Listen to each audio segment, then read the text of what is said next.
Pensez-vous que les Vikings menaient une vie de guerriers glorieuse? Détrompez-vous.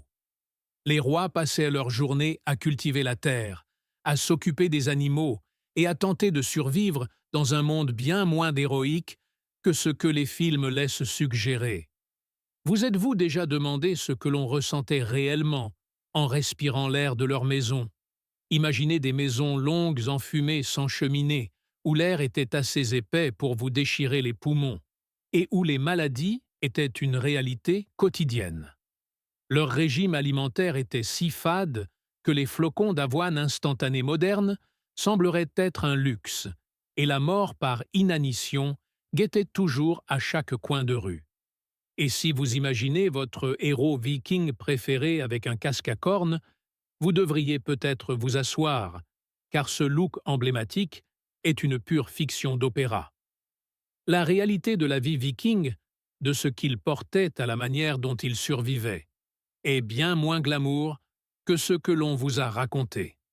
Balayons tout de suite l'un des plus grands malentendus sur les Vikings, le casque à cornes. L'image est partout, dans les films, les dessins animés, même pour les mascottes sportives. Mais c'est une pure fiction. L'idée que les Vikings attachèrent des cornes à leur casque provient directement des productions d'opéra et de scènes du XIXe siècle, en particulier de l'œuvre de Wagner L'Anneau du Nibelung. En réalité, un Viking qui se serait présenté à un raid avec un casque à cornes aurait été chassé du champ de bataille par les rires. Les archéologues n'ont jamais trouvé un seul casque viking orné de cornes. Le seul casque viking complet jamais découvert, le casque de Geirmundbu en Norvège, est une simple calotte de fer avec un dôme arrondi et un protège-nez, conçu pour la protection et non pour l'apparat. Les casques vikings, lorsqu'ils existaient, étaient pratiques et sans fioritures. Le fer était cher et difficile à obtenir, c'est pourquoi la plupart des vikings ne possédaient pas de casque. Pour beaucoup, un bouclier en bois robuste était la défense principale, parfois combiné à une cotte de mailles s'ils avaient de la chance ou s'ils étaient riches. La plupart des guerriers partaient au combat, avec à peine plus qu'un équipement de base, se concentrant sur ce qui les maintenait en vie, plutôt que sur ce qui leur donnait un aspect intimidant. L'image d'un paysan sombre et sans armure change-t-elle votre vision de leur raid? L'image d'un viking en armure complète, regorgeant d'accessoires exotiques, est une invention moderne et non quelque chose que l'on verrait sur une véritable côte scandinave. Leurs vêtements suivaient la même logique, des tuniques et des pantalons en laine épaisse, des chaussures en cuir et des capes lourdes. Ces matériaux étaient choisis pour leur chaleur et leur durabilité, et les aidaient à survivre aux longs hivers et aux temps humides. Les vêtements étaient souvent portés en couches, et bien que la plupart des gens portent des couleurs ternes, il existait des tissus aux couleurs vives. Mais seuls les plus riches pouvaient s'offrir les coûteuses teintures végétales que l'on trouve dans les tombes de l'élite. Pour la majorité, la praticité était la règle. Leur tenue était conçue pour durer, pas pour se démarquer. Malgré leur environnement rude, les Vikings n'étaient pas indifférents à leur apparence personnelle. Les découvertes archéologiques, comme les peignes en os, les pinces à épiler et les cure-oreilles, montrent qu'ils accordaient plus d'importance à la propreté qu'on ne pourrait le penser. Bien que leurs bains fussent généralement des ruisseaux glacés ou des cabanes en bois communes, et non des spas luxueux. Ces outils de toilette apparaissent dans tous les établissements vikings, ce qui suggère que l'entretien des cheveux et de la barbe faisait partie de la vie quotidienne. Bien que leurs standards ne correspondent pas à ceux d'aujourd'hui, ils étaient probablement plus propres que certains de leurs voisins du bas Moyen Âge. La santé, en revanche, était une autre histoire. Le régime viking, riche en pain grossier, en viande séchée et limité en fruits et légumes frais, usait rapidement les dents. Des études archéologiques sur des squelettes vikings révèlent des dents avec des sillons profonds, qui provenaient probablement de leur utilisation comme outil pour saisir des cordes ou tenir des objets, et non d'une quelconque forme d'art corporel.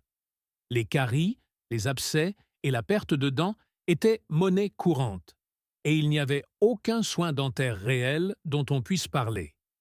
Si l'on avait mal aux dents, les options étaient limitées et douloureuses. Les preuves de dents usées et endommagées dressent un tableau clair de la dureté quotidienne. Ainsi, bien que les Vikings aient apporté un certain soin à leur toilette, la plupart ne correspondraient pas aux normes de santé ou de beauté actuelles. Leur visage était marqué par le vent, le soleil et le travail acharné. Beaucoup portaient des cicatrices d'accidents ou de combats, et leurs mains ainsi que leur corps montraient les effets d'années d'agriculture, de pêche ou de construction. La réalité ressemblait davantage à celle d'un travailleur buriné par les éléments qu'à celle d'un héros de conte de fées. Le mythe du Viking bien habillé et terrifiant persiste parce qu'il s'agit d'une image puissante qui se vend bien dans les films et les jeux. Mais la vérité est bien plus ordinaire. La survie, et non le spectacle, a façonné l'apparence et la vie des Vikings. Leur choix en matière de vêtements et d'équipements était dicté par le besoin et non par le désir d'impressionner. Et si vous pensez que leur apparence était rude, ce n'est rien comparé à l'endroit où ils passaient la majeure partie de leur vie. La véritable expérience viking commence à la maison. Dans une maison longue pleine de fumée, de bétail et de la lutte constante pour rester au chaud et en bonne santé. Pour la plupart des Vikings, un foyer signifiait un long et bas bâtiment en bois, où le confort passait après la survie. Ces maisons longues étaient le centre de la vie familiale. Construites en bois d'œuvre ou en planches recouvertes d'argile, avec des toits de chaume inclinés et des murs incurvés qui les faisaient ressembler un peu à un navire renversé, tout et tout le monde tenait sous un même toit. Il n'y avait pas de réelle séparation entre les humains, les animaux et les nécessités quotidiennes. En hiver, la maison longue était à la fois un abri et un entrepôt, un endroit où la chaleur, la nourriture et le bétail étaient entassés par nécessité, et non par choix. À l'intérieur, l'aménagement était simple et efficace. Des lits bancs bordaient les murs, servant de siège le jour et de plateforme de sommeil la nuit. La caractéristique principale était un foyer central allongé qui fournissait de la chaleur et un endroit pour cuisiner. Cependant, ce foyer vital présentait un défaut majeur. Sans cheminée ni conduits appropriés, la fumée du feu remplissait tout l'espace. La seule issue était une petite ouverture dans le toit, qui purifiait rarement l'air assez rapidement. Le résultat était une brume fumée qui stagnait au-dessus de tout, brûlant les yeux et recouvrant les surfaces. Les risques pour la santé étaient graves. Des études comparent les maisons longues vikings aux maisons modernes de l'Afrique rurale, utilisant des foyers de cuisson à feu ouvert, où la pollution de l'air intérieur tue des millions de personnes chaque année. Les limites de sécurité de l'Organisation mondiale de la santé pour la qualité de l'air intérieur auraient été largement dépassées dans ces maisons. Les femmes et les enfants, qui passaient plus de temps à l'intérieur, souffraient le plus de toux chroniques et de maladies pulmonaires, causées par l'inhalation quotidienne de fumée. Pour beaucoup, l'air à l'intérieur était tout aussi dangereux que le froid à l'extérieur. Les maisons n'étaient pas seulement enfumées, elles étaient surpeuplées. Pendant le rude hiver scandinave, les familles rentraient leur bétail à l'intérieur pour le maintenir en vie et partager la chaleur corporelle.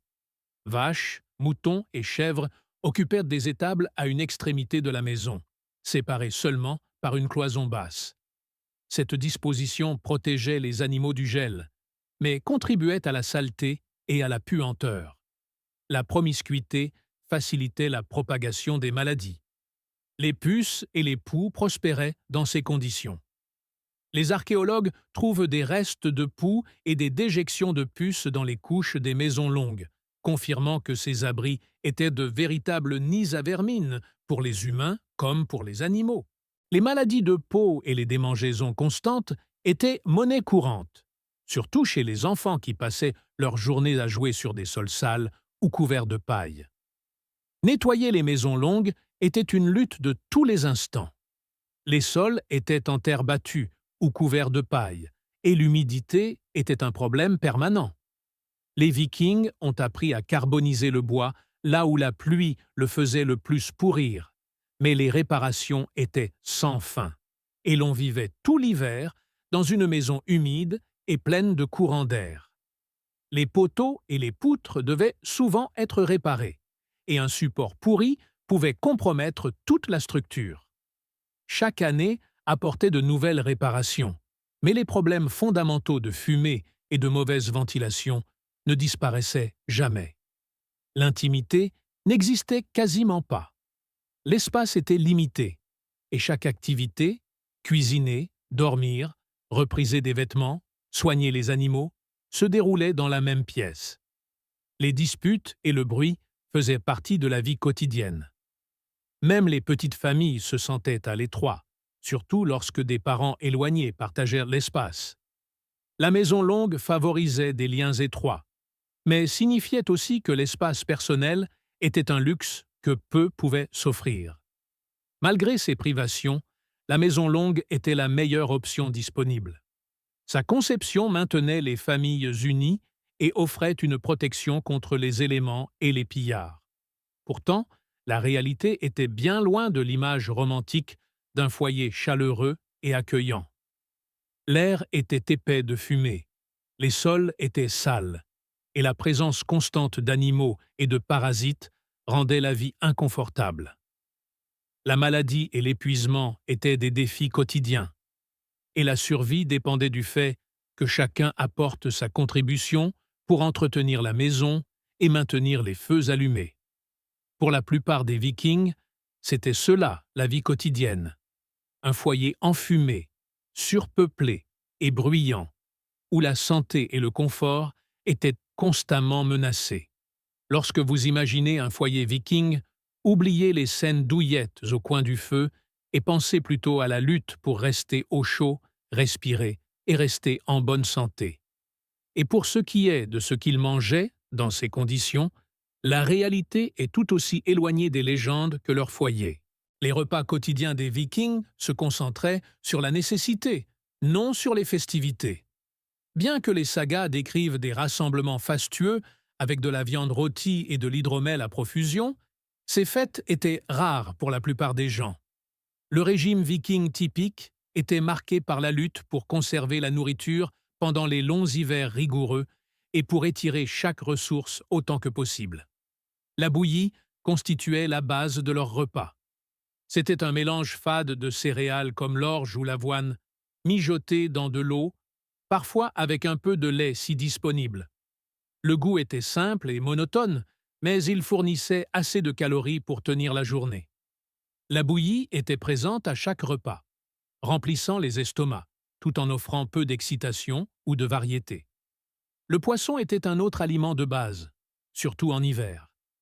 La mer du Nord et les eaux environnantes fournissaient du poisson en abondance, mais les prises fraîches ne se conservaient pas.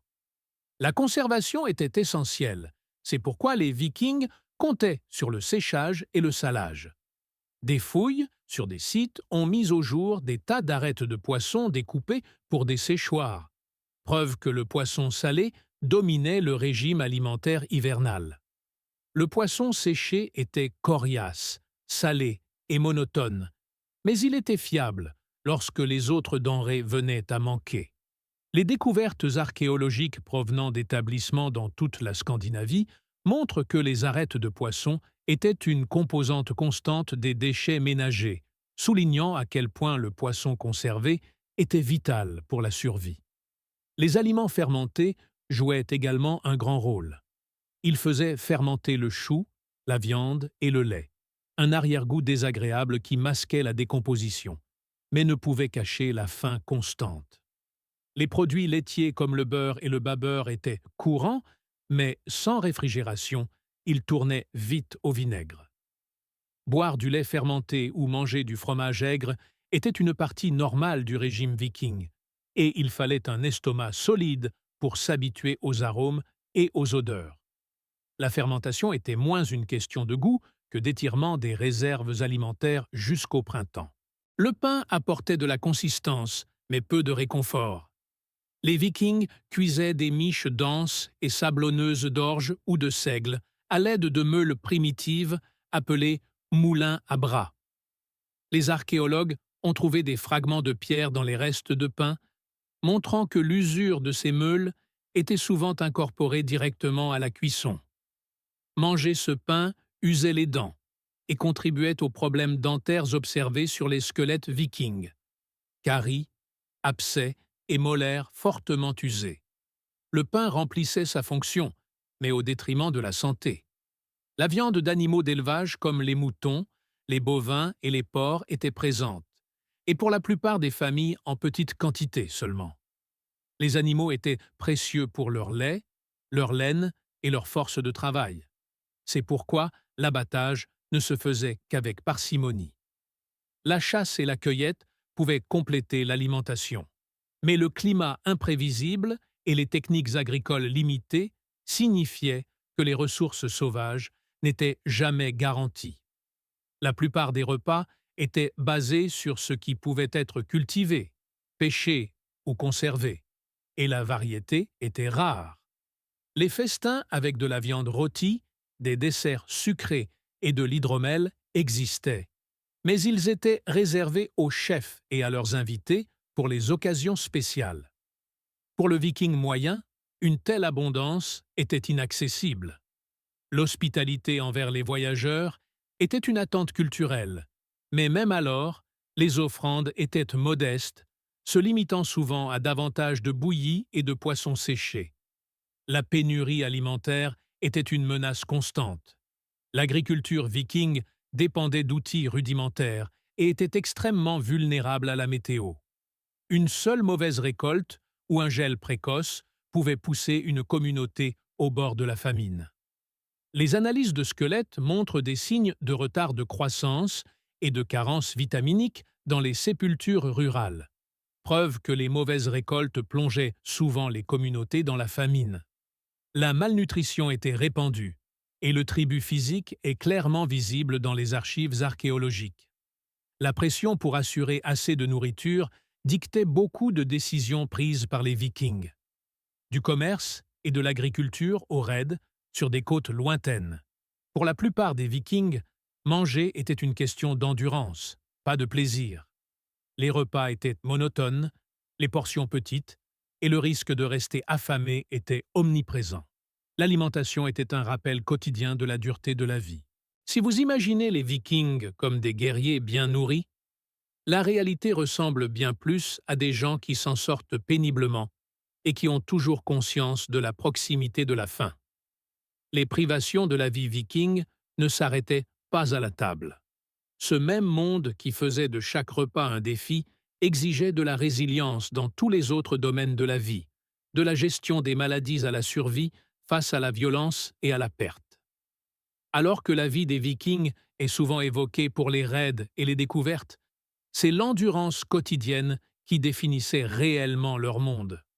Considérez le site funéraire d'Ossum au Danemark, 50 squelettes si bien conservés que les analyses ADN pourraient révéler des liens familiaux et des origines. Des sites comme celui-ci sont la preuve que des communautés entières se sont adaptées et ont persévéré, même confrontées aux maladies, à la faim et à un froid implacable. Si le fait de déboulonner les mythes vikings vous amène à reconsidérer d'autres légendes historiques, quels autres faits issus de vos films préférés considérez-vous réellement comme de la fiction? Et la prochaine fois que vous imaginerez un viking, pensez à son endurance, et non à l'équipement mythique et chic popularisé par les opéras et la culture pop. Si cette histoire a changé votre vision des légendaires guerriers du Nord, veuillez vous abonner et aimer la chaîne. Nous mettons en lumière l'histoire que l'on a tenté d'enterrer. Semons les graines du futur. Le prochain trésor de vérité sera bientôt révélé.